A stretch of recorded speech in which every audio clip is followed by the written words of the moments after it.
YouTube and maybe watch back some of this information at a later time. Okay, it looks like we are recording. Perfect. So today's event, Calling All Future Healthcare Heroes, is to help us help you figure out what kinds of programs, opportunities, etc. there are here at the School of Arts and Sciences-Newark within the health-related field.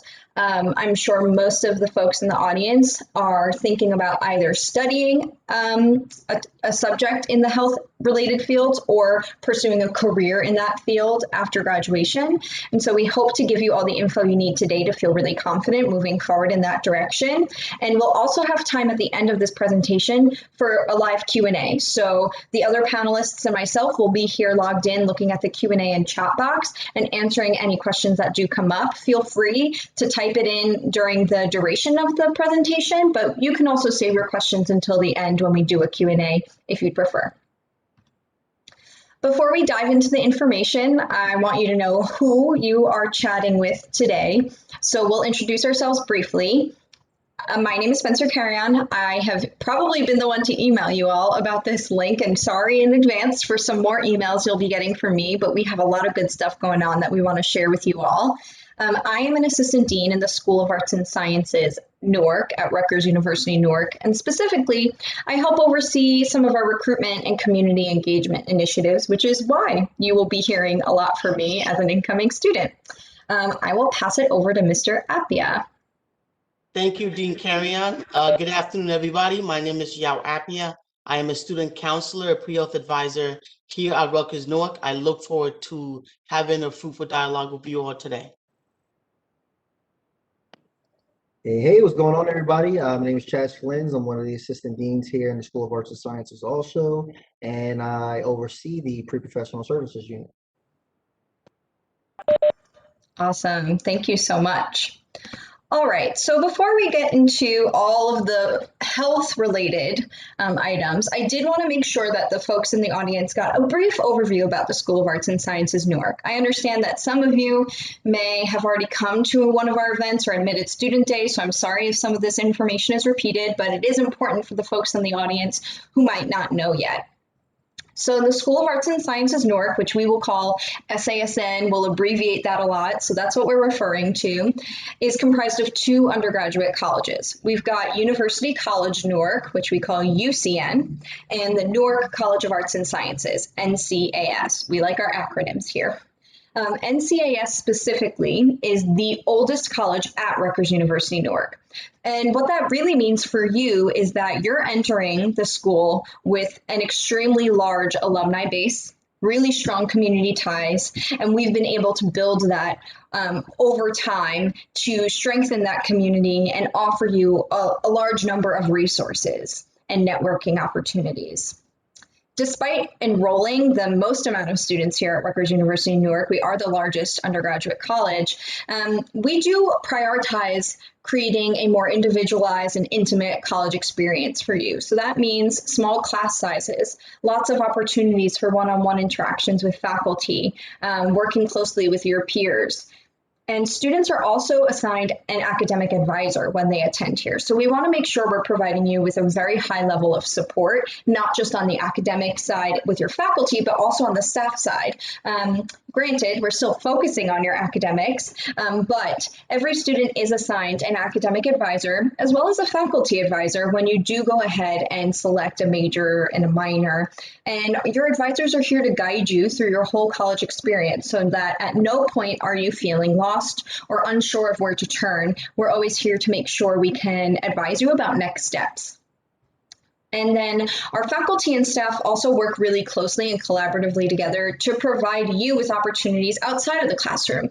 Obviously, you're here to be a student and to go to class, but we want you to be able to have a really enriching experience here that also prepares you to successfully get a job once you graduate. And so parts of that includes providing students with research opportunities and job information and internship opportunities. And we work with our faculty and staff across campus to make sure you're hearing about these opportunities and being supported as you do pursue them.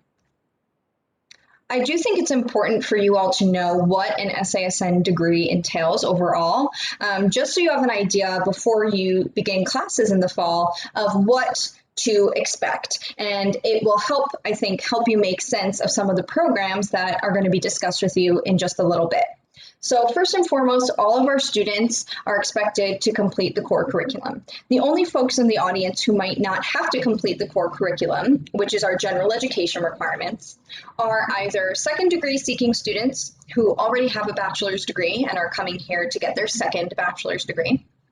Or if you're a transfer student in the audience and you are on track to earn your associate's degree at a New Jersey community college before beginning the fall semester here at Rutgers, then you, in accordance with the New Jersey statewide transfer agreement, may be eligible to be waived from the core curriculum. It does depend on the degree type, but that is certainly something that we can pursue when we're waiving you from the core curriculum. Then students all need to declare a major. That's what your degree is going to be in. So we have to know, what are you studying? What are you getting your degree in? And then all of our students also need what we call a second concentration. So for a lot of students, that can be a minor. Some of the programs we're going to talk about today sort of have a second concentration component already built into them. And then we have some specialized programs like our PreHealth second concentration, which you'll hear more about, that fulfill this second concentration requirement. And then last but not least, we do have a GPA and credit requirement. And once you're here, you'll find that we'll often say you should be getting a C or better in all of your classes, because that will help you maintain the GPA requirement here. And I'm sure you all will do incredible.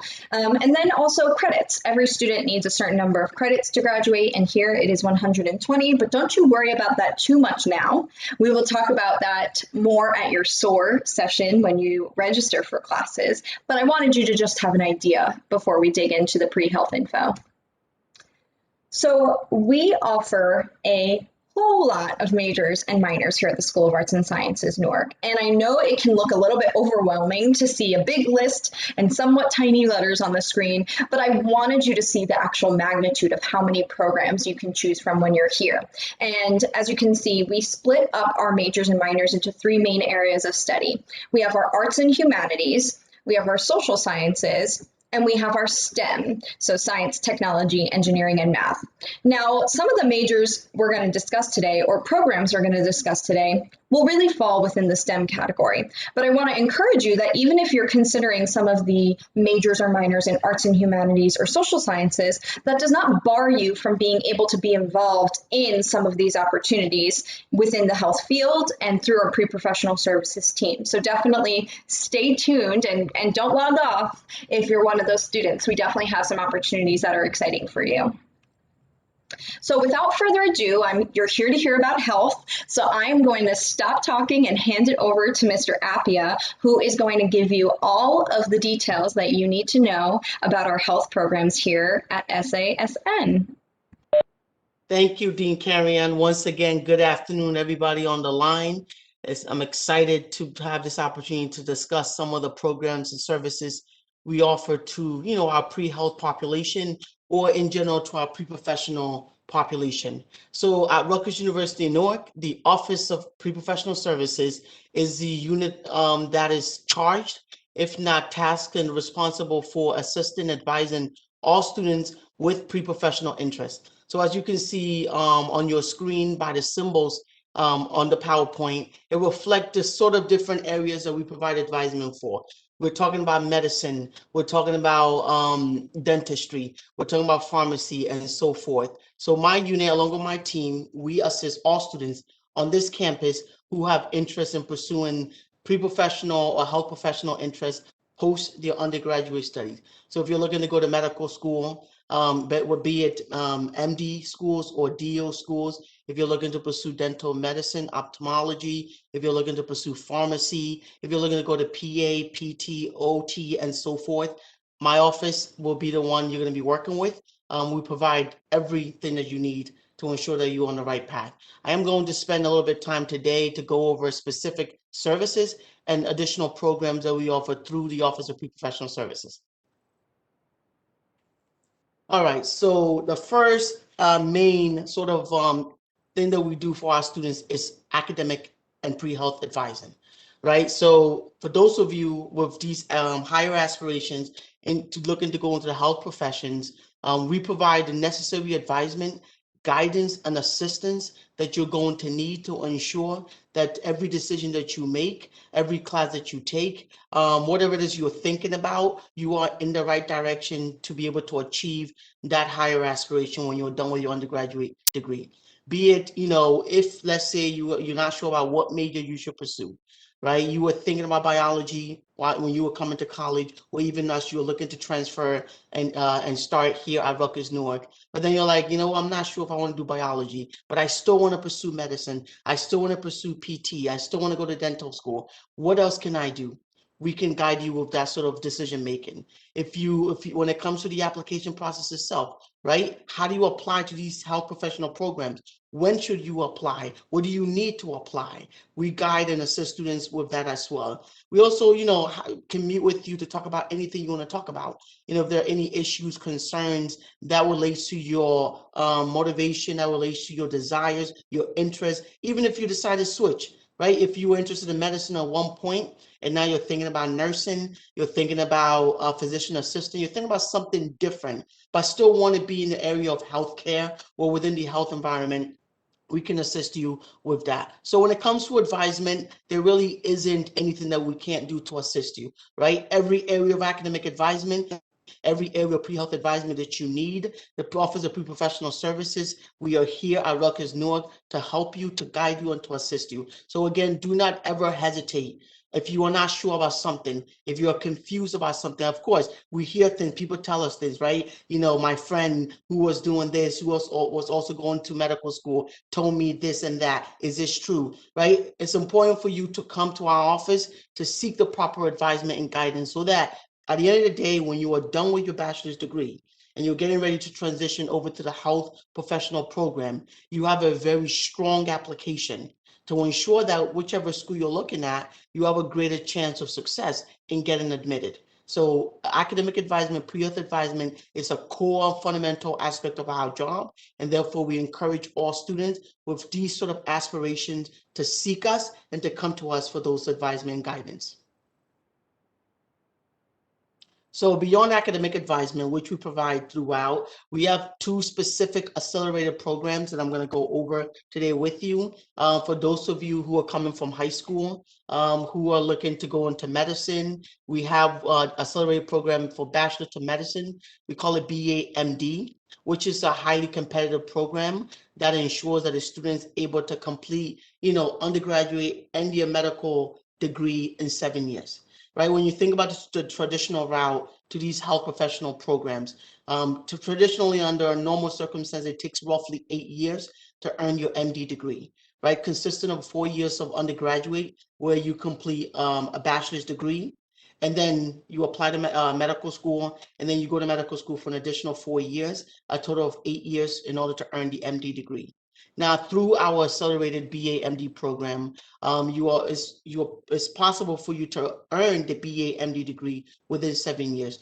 3 years of undergraduate here at Rutgers University in Newark, and then 4 years will be at New Jersey Medical School, or NJMS. Now, of course, there are two ways to qualify for this program.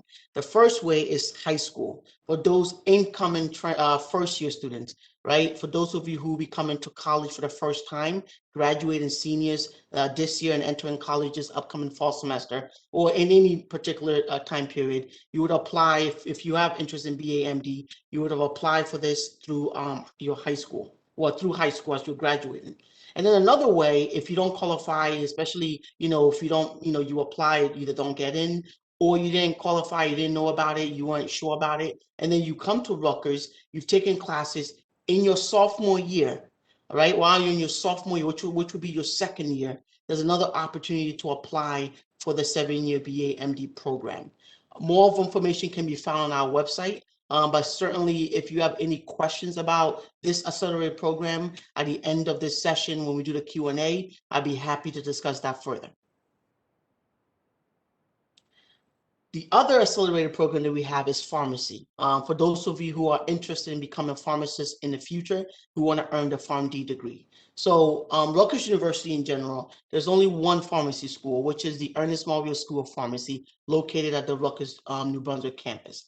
For anyone who's coming to Rutgers Newark who wants to pursue pharmacy, we have what we call the 2+4 accelerated pharmacy program. Now there are certain criteria that you have to meet in order to qualify. The first criteria, as you can see on the screen, is that you have to be an incoming first-year student. Therefore, if you're an incoming transfer student, you will not be eligible for this accelerated program. But for those of you who are incoming first-year student, this would be a great opportunity if you're interested in going to pharmacy school. Just like the BA/MD, when I explained the normal time frame to get an MD degree, similarly, the normal time frame to earn a pharmacy degree traditionally would have been 8 years, 4 years to undergraduate, and then 4 years of pharmacy school, post-undergraduate, to earn the PharmD degree. Now, through this accelerated program, you do 2 years here at Rutgers Newark, where you complete the pre-professional curriculum, which is consisting of science-related courses in a 2-year time frame. And then once you are successful, meeting the GPA requirement, which I'll go over in a few seconds, you would then apply through our school-to-school transfer process to the Ernest Marville School of Pharmacy. And if you are accepted, you would then complete 4 additional years within that program to earn the PharmD degree, which is why we have 2+4, a total of 6 years to earn the PharmD degree. In addition to that, again, after you are successful in completing a 2-year pre-professional curriculum of courses, you have to ensure that you maintain a GPA no less than 3.5. Right? We're talking about it is just like the BA/MD program. This program is equally highly competitive. So therefore, if you don't have the GPA, the chances of you getting accepted is very, very slim. So you will need a minimum of 3.5 GPA, and then also you will need strong grades in the required science courses, which is outlined in the pre-professional curriculum guide. Right. So for somebody who is absolutely interested in going to pharmacy, and you have to be now willing to put in the work and ensure that you get the necessary grades that you need to qualify for admission. In addition to that, applicants who meet all the criteria that I've already went over and apply will have a prospect of receiving an interview offer. So you still have to go through an interview process, right? It's not just simply applying and getting accepted. If you meet the requirements, you will still have to go through an interview process and be interviewed for possible admission. In addition to that, you'll still be required to take the PCAT, which is the Pharmacy College Admission Test. This exam is generally required for anybody applying to pharmacy school. So you would also need to take this exam in order to pursue this accelerated program. Again, at the end, during the Q&A, if you have any specific questions about this accelerated program, I'll be happy to answer that. All right, so outside of the accelerated programs, we have traditional bachelor's degree programs that is also in line with the health field that you can also pursue. So the 4 programs you see on your screen, these are our joint degree programs with Rutgers School of Health Professions. Now, Rutgers School of Health Professions is another division of Rutgers. It is part of the larger School of Biomedical and Health Sciences. So essentially, students complete certain requirements depending on which joint degree major they pursue. You complete certain prerequisite requirements here at Rutgers Newark. You also ensure that you complete our core curriculum. Also, some may refer that to as general education requirements here at Rutgers Newark, and then also meet the GPA specified for each of these specific programs. Once you are successful and met all those requirements, the student would then apply to Rutgers School of Health Professions. That is where they would then come, if accepted, they will complete the professional and clinical coursework, depending on the program, between 15 months to 18 months. And then once they are successful in the professional and clinical coursework at SHP, then finally the student would earn the Bachelor of Science degree in whichever program that they pursue. Right, so again, that's why it's called a joint degree program. The first part consists of complete requirements here at Newark, Rutgers Newark, and then the second part consists of applying, receiving admission to SHP, and fulfilling the requirements on that end. Now, specifically regarding the program, so we have the Bachelor of Science in Medical Imaging Science, And then with this, there are two specific tracks that you can pursue, either cardiac sonography or diagnostic medical sonography. Now, medical imaging, generally, if you've heard of ultrasound, radiology, imaging technology, and so forth, that's what medical imaging science essentially is, right? This program, this major prepares students and trains students to use specialized technologies and imaging technologies to be able to diagnose and to assist in the treatment of different health conditions. With the specific tracks, when you look at cardiac sonography, you are trained to look at issues relating to the heart, right? So using imaging technologies to examine the heart, to analyze the heart, and to be able to look at any sort of medical conditions, and then assist in the treatment of issue relating to the heart. Diagnostic medical sonography, this is really looking at the entire human body, right? When there's something wrong with a patient and they don't know what is wrong with that patient, and they ask for an MRI or they ask for an X-ray or any of those sort of imaging, you assist in that role and conduct the imaging, and then assist is trying to analyze the imaging and assist the practitioner with whatever the issue may be, and also the treatment that may be necessary to help the patient. The Bachelor of Science in Clinical Lab Sciences, also known as Medical Laboratory Sciences, is another opportunity, again, directly related to the health field. With this major, students basically are trained to use specialized equipments such as microscope, right, to examine body fluids, to examine tissue, blood samples, and so forth. And again, helping to diagnose and also assisting with the treatment of any medical condition. And these individuals play a direct role in the field of healthcare, similarly to those who pursue medical imaging science. Now, these two specific degrees, again, like I said, have a direct role in healthcare.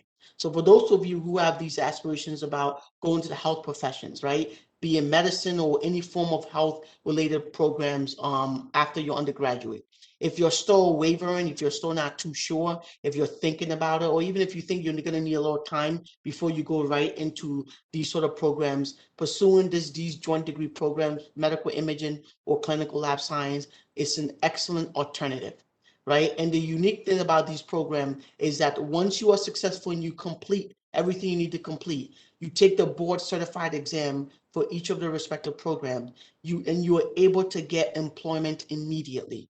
You begin to work immediately. You begin to make money. You begin to work directly in the health field. And the two things that comes with that. One, you make money because, as you know, to go to medical school, dental school, PA, PT, OT, and so forth, it's expensive, right? So you want to be able to work and save up money to help pay, your tuition or any other bills that comes of going to these programs. That's one caveat. Another one that you can gain from these programs is clinical related experience, right? It's not just simply taking the necessary classes to go to medical school, dental school, and so forth. You also need experience, right? They need to know that you actually know what these professionals do on a day-to-day basis, and you understand the role of healthcare and the patient, how patient play a role in healthcare. Through these programs, you're able to get that experience to help prepare you and to ensure that you have a strong, solid application, right? You are highly competitive because when you apply, you are competing with hundreds and thousands of people across the country. And you want to make sure that your application stands out. And when you pursue these joint degree programs, it helps you stand so that your application will stand out because you have the experience, one, and also you've been able to save up money to be able to afford to apply to these programs and also to go to these programs. Outside of these programs, we have two other ones that you can also pursue that also relates to the health field, right? The Bachelor of Science in Health Information Management. If you're somebody who's thinking about working in healthcare or in the health field, but on the management, information management side or the business side of things, then the health information management major is the major for you, right? This major prepares you to work on the business side of healthcare. You're the one dealing with, when it comes to HR related matters, employee related matters, or even patient data and so forth. This major trains you and prepares you to work in that field. And then finally, the Bachelor of Science in Psychiatric Rehabilitation and Psychology for somebody who is truly interested in the area of mental care, right? So in community mental care and so forth. This degree will prepare you and train you to work in that area. If you're somebody looking to work with patients, individuals who are looking to get their life back on track, who have gone through some traumatic issues and they need, to be able to, mentally just get to a good place, people who need to be able to get back, who needs, looking for ways that they can socialize, yeah, and many different things, go back to school, learn, engage with people. The psychiatric rehabilitation and psychology joint degree program prepares you to be able to work with individuals like that. So our joint degree programs collectively with SHP provides you with a great opportunity for somebody who's looking to go into the field, the area of healthcare, right? Or even for somebody who's still wavering and still thinking about what direction to go. This provides you great opportunity to be able to, get hands-on experience as you prepare to make the jump over to whatever professional program you're interested. I am the advisor for these programs, so certainly I look forward to discussing further with you. Anybody who's interested, as you are entering Rutgers University, and during your stay here at our institution. All right. So I've went over our accelerated programs. I've talked about joint degree programs. Now I'm going to talk a little about our pre-health as a second concentration. Now, as Dean Carrion had mentioned earlier on, when she shared with you the requirements to earn your bachelor's degree, and part of that requirement is that every student must complete a second concentration. With the exception of the specific majors I just went over with SHP, the Bachelor of Science in Clinical Lab Sciences, Medical Imaging, Health Information Management, and Psychiatric Rehabilitation and Psychology, those degrees are joint degree. So when you pursue them, you don't have to do a second concentration because it's a two-part program, the major and second concentration is built into one. Now, for all other programs that we may have here, you may be required to complete a second concentration. For those of you, again, who are looking to go into the health professional field, right? And you're like, I don't want to do biology. Because, of course, as you all know, somebody who wants to pursue medicine, oftentimes when you ask them, what is your major? They say biology. Why? Because they associate biology to medicine, thinking that if you're a bio student, you have a strong chance of getting to medical school, and that they will look highly upon your application versus somebody who has a degree in psychology.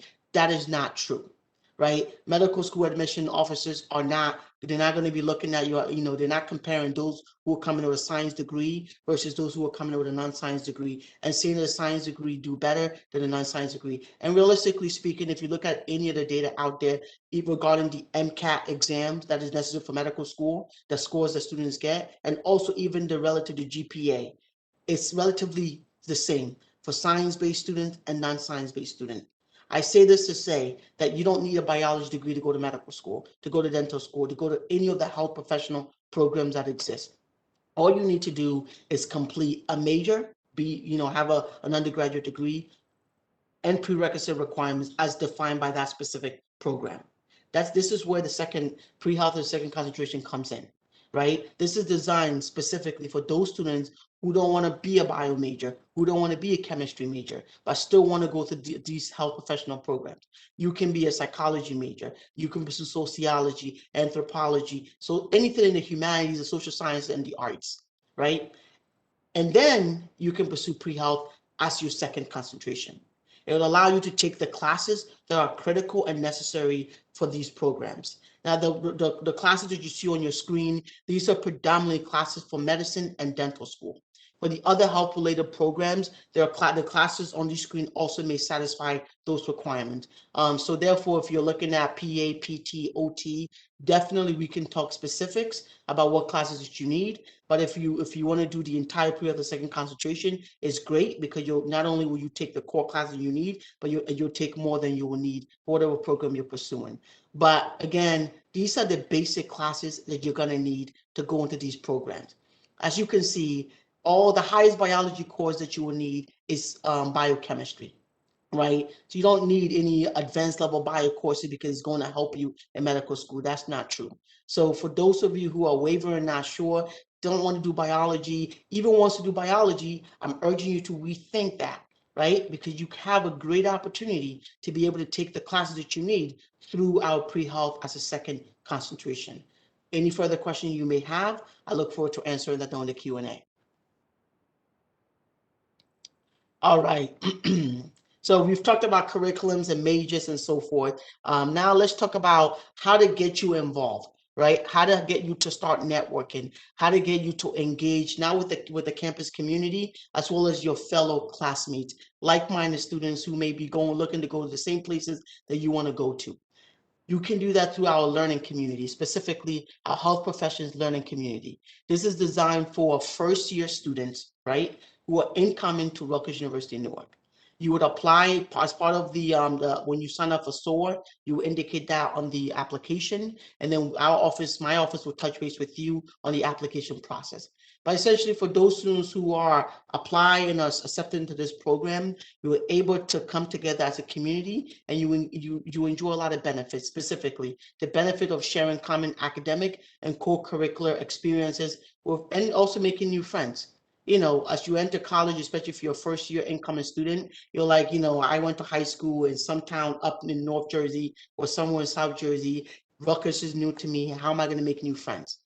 Through the health professional learning community, you can start making those friends and start making those connections, right? You're able to explore common interests. You want to do medicine. Somebody else in this community also want to do medicine.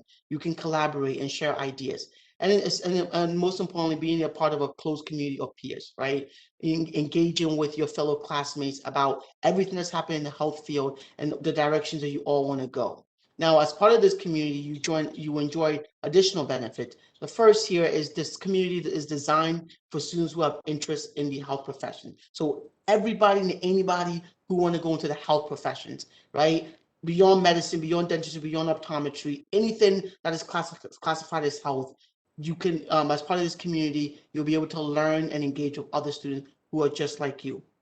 The learning community assists students in their transition from high school. I already said it may be very challenging as you transition from high school to college, right? I talked about how you can start making friends. How do you adjust to the classes? How do you adjust to what colleges lecture, right? It's not teaching, we call it lecture here. How do you engage? How do you start connecting with your professors and so forth? So this helps you transition fully from high school and embrace this new journey that you're about to go on called college. And then additionally, for people who you're going to be in this program with, you're going to share the same course load, right? The same number of courses, the similar coursework or subject, English composition, general chemistry. So if you see, Susie in English 101, you also see her in chemistry, so that you guys can connect and tag team and work together in studying and so forth.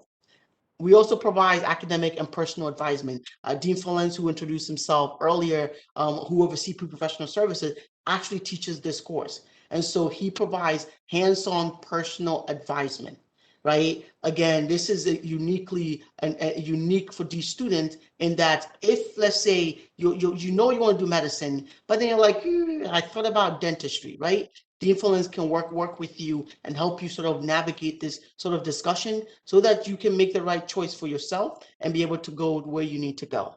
And then finally, not to toot my own horn, but it is a fun class. I'm just saying.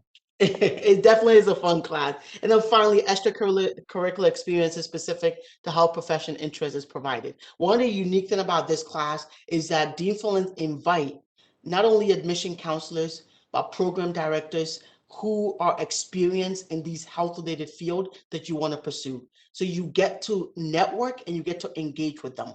They will talk about your program, they'll talk about the field that you're looking to go into, and you get to ask questions, right? As people, and it's essential because it's not just you reading online, okay, I think this is what this program is about. You get to connect real life with people who are already doing what it is you want to do and be able to guarantee tips and network with them, right? So the learning community is a great opportunity for our incoming first year students.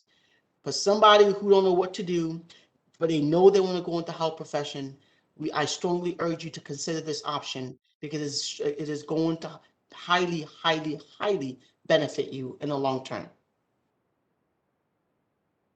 And just, continuing the conversation about networking, engaging on campus, getting involved, right? We have health-related student organization or clubs that you can join here at the university. This is open to all students, be it first year, transfer, or whatever status it is that you're coming to our institution with. You can join any of these pre-health related clubs on campus, Pre-Medical Society, HOSA, Future Health Professionals, Minority Association of Pre-Health Students, and Project Dental All, right? Depending on where you want to go in the field of healthcare, we have an organization on campus that is, like-minded students engaging in activities and events, going to places, doing things that may benefit you to learn more about the profession you want to join. The students who are also pursuing it, they can connect with you with any sort of clinical related experiences that they have been involved in that may benefit you in the long run. So I highly, I cannot stress this enough. I highly encourage you. Don't be that student that only comes to college to take classes and go home, right? Be that student, especially if you want to go into a profession like healthcare, a profession that requires that you work with people and you every day. Be that student that not only take classes, but is highly involved on campus, is engaged with everything that we do on campus, including participating in our pre-health related student organizations. I believe that is it, right? I believe so. All right, so let's see if it'll let me go to the next slide. Okay, yes. So now is the time for our Q&A session. You just got a lot of great information from Mr. Appia. Thank you so much for telling us all about the incredible programs that we offer. But before we go into the Q&A, because I'm sure folks, as we come to the close of the session, will have to log off, I want to make sure you all get this info first. So take a screenshot or write it down real quick. But this is our Instagram.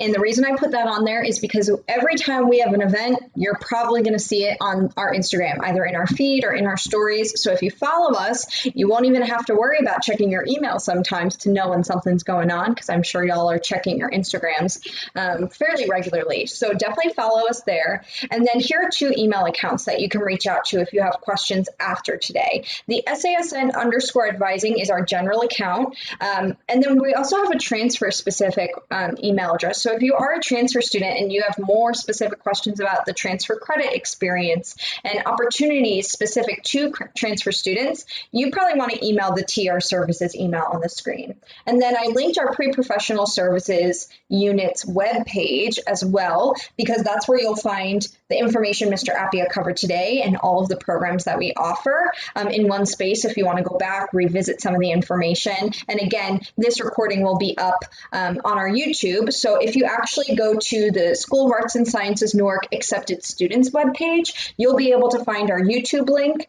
and watch back any old events we had, watch this event back, share it with your friends.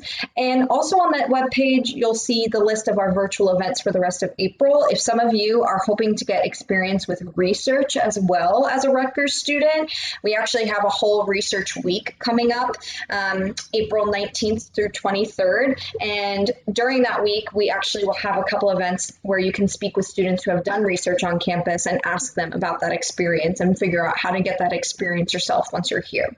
So I just wanted to take a moment to share that info before we go back to the Q&A. And let me go ahead and stop sharing my screen now so that I can see the wonderful questions that y'all are asking, and we can go ahead and answer them for you. So let's see. I think we got questions in the Q&A and the chat, perhaps. Let's see. Okay. So someone asked, do I have to take the MCAT if I am a part of the BAMD program? And when is the deadline for the BAMD program for high school seniors? Yep, so for our high school seniors, every year, November 1st is the deadline. So if you're a graduating senior right now, unfortunately, you wouldn't be able to apply for the high school program, but we do have an accelerated option that Mr. Appia had went over earlier, which is you'll be able to apply at the end of your 2nd year. Dean Philens, the MCAT question, would they need to take the MCAT? Yes, the MCAT is a requirement. You have to do that, and you have to maintain at least 3.5 GPA or higher. Thank you. The next question I see says, is there a certain grade required for the MCAT when you're in the BAMD program, even though acceptance to medical school is guaranteed? Or do you just need to have taken it on your record? Dean Philens, yeah, I think that's what I was referring to for the GPA. So you need at least a 3.5 GPA. It's not necessarily, there's no GPA required for the MCAT, but there's a requirement for GPA at the institution, which is a 3.5. Is there a requirement for what they must score on the MCAT? Like, do they have to perform at a certain level on the exam itself? There's no set score, but the expectation is that you are scoring around the average score for a JMS, which is a 512. For individuals who are accepted into our BAMD program, um, all with the exception of one student that we've had in the program in my 6 years doing this, have scored a 515 or higher. And the one individual I'm referring to is a 510. Um, Based on the curriculum that we have and the courses that you'll be in, you'll be well qualified to be able to succeed for the MCAT. Thank you. So someone asked, who do I speak to in general about dual enrollment? And then if my screen will let me scroll, and saying that the SOAR and placement exams registration is not working for you. So I can definitely help with that. So if you have questions or need to transfer in dual enrollment credits, it's me that you would speak to. So I can actually share, I'll respond to that question and share my email address for all of you to have. So if you have AP dual enrollment scores, I would be the person to chat with. And then when it comes to the SOAR registration and placement testing registration, because it's all in one form, there's probably a couple things that haven't happened yet if you're having trouble accessing the form. First, we want to make sure you've actually accepted your offer of admission on the Your Rutgers Status webpage. So if you've done that, check. First step done. Number two is paying your enrollment fee. The $150 fee has to be paid and processed by admissions before you can sign up for SOAR. And the admissions process, generally, their processing takes 1 to 3 business days. So if you've done it on a weekend, you do have to wait until midweek for it to be processed. And then last but not least is your Net ID activation. So that is a specific username that is designated to all Rutgers students that you need to activate before you'll be able to log into any Rutgers software like the registration for SOAR and placement testing. Again, if you have questions about how to go about that, you can either email me or you can email the SOAR committee email that you've probably gotten some messages from, because I get both emails, my account and the SOAR account. So I'll answer you either way. Someone asked, since clinical lab science is a joint program, does that mean they can take both clinical labs and medical lab sciences at the same time? So the answer is no. Actually, I should clarify. Clinical laboratory science and medical lab science is the same thing, right? It's oftentimes we use clinical lab science, but it's also known as medical laboratory science. So it's the same sort of program, same major. The requirements are the same. So there isn't different requirements for clinical and then different requirements for medical. It's just the names are interchangeable, if you will. Thank you. Someone asked, I'm thinking about going into pediatrics. What major would you say would help? So pediatrics will be a specialty, right? And when it comes to telling students about what major they should pursue, we often want to premise the conversation on what is your interest, right? At the end of the day, you want to pick a major that you will be successful in. Again, you don't pick a major because you want to go this direction. Because ultimately, if you pick, say, a science-based major, but you and I know that your science may not be your strong suit, right? Maybe you can tolerate a couple biology courses, but you can't really tolerate an entire biology curriculum. And then you pick bio because this is where you want to go, but then you don't end up doing well academically. You don't get a good GPA, nor do you do well in the required courses. It limits your chances at being competitive to apply to the medical program of your choosing. So pick a major that you will be successful in. And then, balance it with the free medical courses to be a strong competitive applicant. I love that. So when would students take the MCAT if they're interested in medical school? At what point in their academic career? Yes, so typically under a traditional time frame, a student will complete the MCAT the summer of their junior year, if they are looking to apply to medical school before they graduate, right? So to apply to medical school, you apply a year in advance. So for example, if I'm looking to apply to medical school and start medical school at in 2022, I should be preparing to apply this summer in 2021, because by May of 2022, I would have earned my bachelor's degree. Therefore, if I receive admission to medical school, I'll be starting medical school in the fall of 2022. So you apply a year in advance. So you take the MCAT a year in advance, the summer of your junior year. Thank you. Someone asked about the minimum test score requirement for dual enrollment courses. So if you're talking about a dual enrollment course where you took a class in high school that also earned you credit through another college or university, then you need to get a C or better as your final grade in the course. And you would need to submit the transcript from that other college or university to Rutgers University Newark so that we can process that. Now, if you're talking about AP exams or IB exams, for the AP tests, you would need a 4 or a 5 in order to earn credit.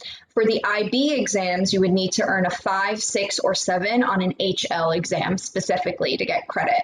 And then the same for transfer credits. If you're a transfer student, we can only accept grades of a C or higher. So if you have any courses that you've taken where you've not obtained a C or higher, we would not be able to transfer those credits for those classes specifically. Let's see. So Haley is still having issues with the START web page. So definitely email me, Haley, so I can help you get registered for SOAR. How long does it take to get a Bachelor's of Science in Medical Imaging Sciences? Yes, so the curriculum, as I had explained, is two-part, where you complete certain requirements here at Rutgers Newark before you transition or apply for admission to SHP. So here at Rutgers Newark, the curriculum by design can take roughly 2.5 to 3 years to complete, depending on your placement exam, your placement test, meaning that for the math placement, where you place when you take the math placement test, if you are an incoming first-year student without a transferable math credit. And if you're a transfer student, you've completed, pre-calculus or up to calculus already, and then even some of the courses already, the time frame might be shorter at the Rutgers Newark end. But if you're a freshman coming in with let's say college algebra as your math placement, we're looking at 2.5 to 3 years. And then once you are successful on our end, apply for admission to SHP. For the medical imaging science program, for the cardiac sonography program is 18 months, and it begins in the summer. For the diagnostic medical sonography is 15 months, and it begins in the fall semester of when you are accepted.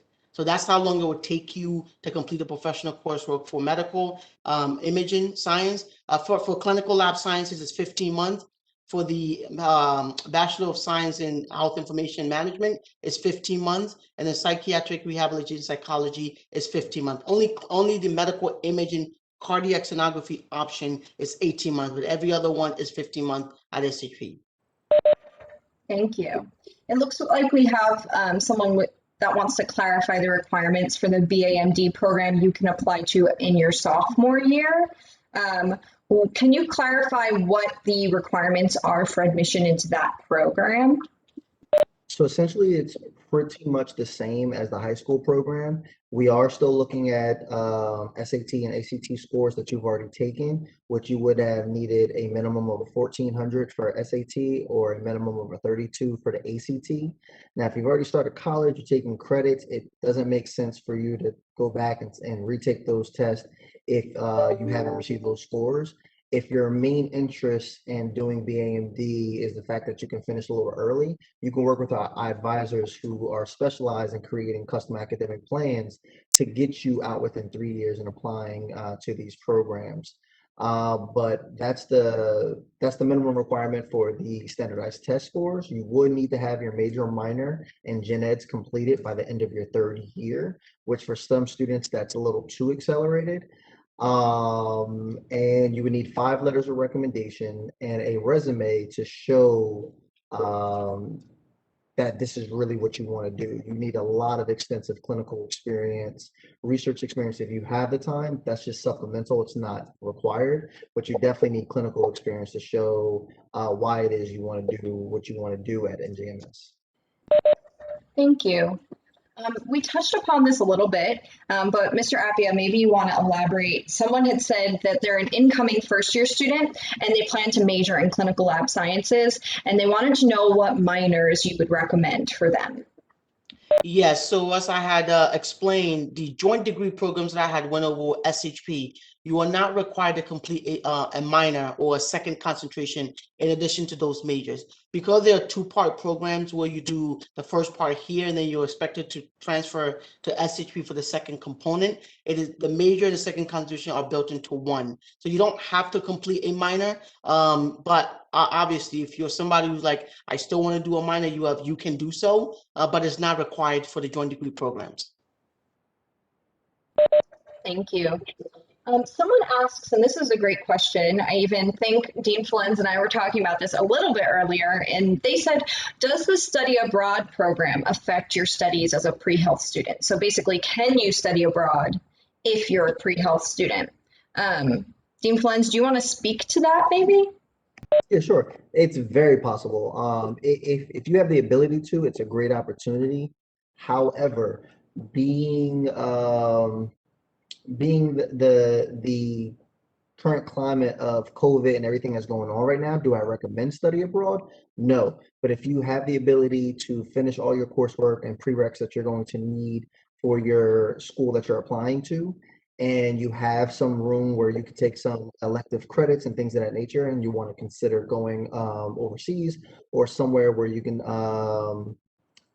receive credit elsewhere, then yeah, I think it's a great opportunity. I just think that everybody should be smart. And again, I wouldn't recommend study abroad right now, but I'm not sure if you're a first year student coming in and what the next 2-3 years looks like. So there's definitely plenty of room and opportunity for you to be able to do this. Thank you. Someone asked, when do we register for classes? That's a great question. So we have SOAR. We call it SOAR, S-O-A-R, stands for Student Orientation, Advisement, and Registration. And so SOAR is our orientation program that we have in the summer and the winter for our incoming students each semester. And during SOAR, you'll have a number of workshops that you can attend, virtual workshops. It's going to be online this summer. But one thing that will be mandatory for you to attend is going to be the advising and registration session. So for our first year students, you will come to a presentation in the morning. You'll hear about the degree requirements, classes, your placement exam results, etc. And then you'll meet in small groups with an advisor, an academic advisor on our team, and it might be one of the 3 people you see right now to get registered for your classes, and then you will be all set. For our transfer students, it's a little bit different. We meet one-on-one with you for 30 minutes because we have to review with you all of your transfer credits and how that impacts your degree program moving forward. So it's a little bit different, but you both will meet and speak with an academic advisor at SOAR. So if you haven't signed up for SOAR, please do so as soon as possible. We have one SOAR date in April, and when I checked earlier for transfer students, there was 1 seat left, and for first years, there was like less than 20 seats left. So if you want to meet with us in April and not wait until May, June, July to register for classes, definitely come and sign up for April. And if you're interested in the health professions learning community, the earlier you come to SOAR and get to speak with an advisor and get those questions answered, the better your odds are of being able to apply to the health professions learning community on time. Someone did say, do you pick your classes or if you want to do pre-health, are there specific sets of classes during that registration session? And the answer is yes. So we definitely allow you to adjust your schedule. We do pre-register you for some classes sometimes that are mandatory or we know you'll definitely need based on the area you're interested in. And if you're a pre-health student, there's going to be certain recommendations we have for you about what classes to take. And a lot of that has to do sometimes with your math placement. So definitely be serious about your math placement exam. Don't stress yourself out too much, right? But definitely take it seriously and show us how demonstrate your ability in that area. Let's see. Is minoring in psychiatric rehabilitation the same as the joint program? So no, I will let Mr. Appia just clarify that for you. Yes, thank you, Dean Carrion. So you cannot pursue a minor in psychiatric rehabilitation psychology. It's only offered as a joint Bachelor of Science degree. So it's a combination. So psychiatric rehabilitation is a component that you will complete at SHP once admitted. The psychology component is what you will complete here. Essentially, it's a curriculum of courses selectively picked out that you'd have to complete to fulfill the psychology requirements here. It's roughly 29 credits of psychology courses, in addition to the university core curriculum requirements, our writing intensive requirements, and then making sure you, at minimum, you have a 2.500 GPA. And then you need to complete a minimum 75 degree credits, and then you would apply to SHP to do the psychiatric rehabilitation where you take those classes related to that. Thank you. All right, so according to my clock, it is 6 p.m. And in the interest of everyone's time, including Dean Florenzo and Mr. Appio, who you can see are still in the office right now, and I definitely want them to be able to go home and enjoy their dinners. So we're going to go ahead and close this session. I know there were a handful of questions we did not get to, but again, definitely email us on the emails that I posted earlier or my email address if you do have questions you really need to get answered. Thank you for joining us. We hope to see you at our future virtual events, and especially we hope to see you in the fall. Bye, everyone. Thank you for joining. Bye.